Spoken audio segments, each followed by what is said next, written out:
Anna, it's really exciting to chat to you today about you. Tell us a little bit about you and what you do. Right. Yeah, well, as you said, my name is Anna. I work as a forensic psychologist in an evaluation center for convicted sex offenders.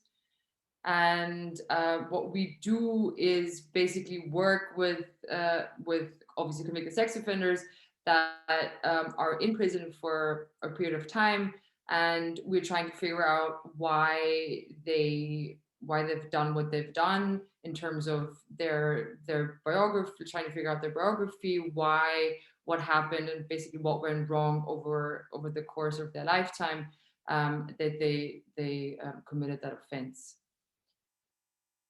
Super interesting. Anna, tell us a little bit about your journey. How did you get to the job that you're in today? Well, it's been a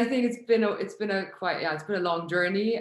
It started off quite early. I think my interest in psychology started already in school, where I already wrote a paper on traumatic crisis as a consequence of child abuse.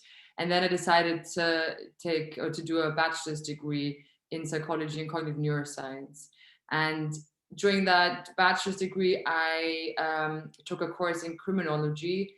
And I think particularly my professor I had was a very charismatic and just very much into her field. And I think that sort of sparked my interest in the forensic, basically the forensic side of psychology.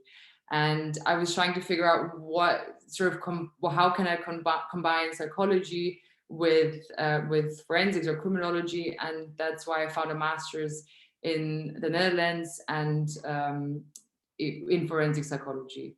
And I think that's sort of how, that's my professional journey so far. Which is very interesting, Anna. It's lots of years of study, which is impressive.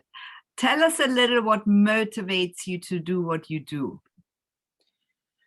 I think on the one hand, it's my interest in people, why people are the way they are, and trying to figure out why people have different trajectories in life, and why some people decide, or not particularly consciously, but why people also choose maybe the wrong path that ends up hurting other people's and also themselves.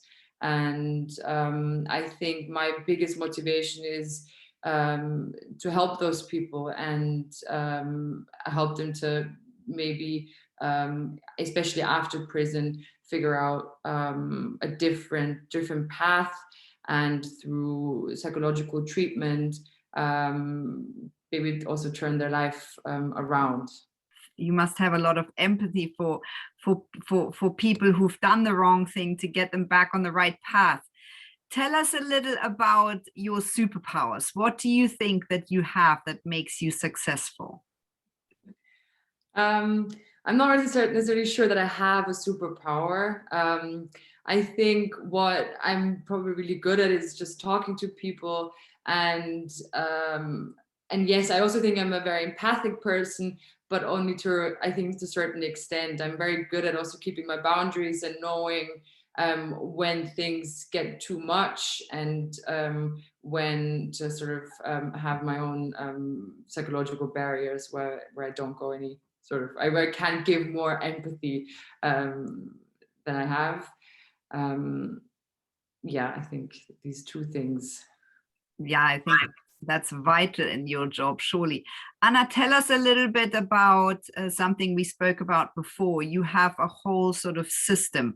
So you give psychological care to somebody, but you're also being followed by psychologists so that you can offload your side of the story, right? So that's an ongoing thing. Tell us a little about that structure. Yes. So what you do after at least in Austria, what the process is that you have to do a postgraduate clinical psychology education, and in that process you have to see a psychologist, psychotherapist for a certain period of time, and this is basically to try to understand you, who you are, in order to be able to understand who the other people are and what comes from them and what is you and why you react that way, or difficult to explain, but so it basically helps you to understand yourself better, and on the other hand it allows you to get a better grip on the case. Yeah, that makes a lot of sense. Anna, what would your top tips be for other girls your age? Your end 20s, what would your top tips be for younger or, girls your same age? I think the most important thing is just to try out things, to not have this one tunnel vision where you think this is what I want to do and this is going to be me. This is also probably a good asset if you know from a very young age that this is what you want to do. This is amazing. But I think for most people, it's not really. It's also difficult to reach these goals. And I think being open, trying out different things, talking to people, taking up different internships, to include and basically exclude what you want, and also trying to figure out what you're good at. I think the most important thing is, yes, be open about it, talk to lots of people, and don't narrow your field down too much. Too early, yeah. Early. That's Yeah. a really good tip. Anna, where do you see yourself in 5 years' time, or what would your dream be for your future? I think that's a very difficult question, because there, especially at work and through the people you meet, always new fields open up which you've never heard of before. And especially in the forensic psychology field, it's so new, and there's so many I think different areas of work that I don't really have a particular goal where I want to be. Also, the work I have now is something, or maybe that was something 5 years ago where I was like, this is something I would love to do in 20 years, and now it came very early. So I don't really have a particular plan, but I'll see what comes, and yeah, You go with the flow. I go with the flow. Anna, thank you so much. It's been really great to talk to you. Thank you so much for taking the time.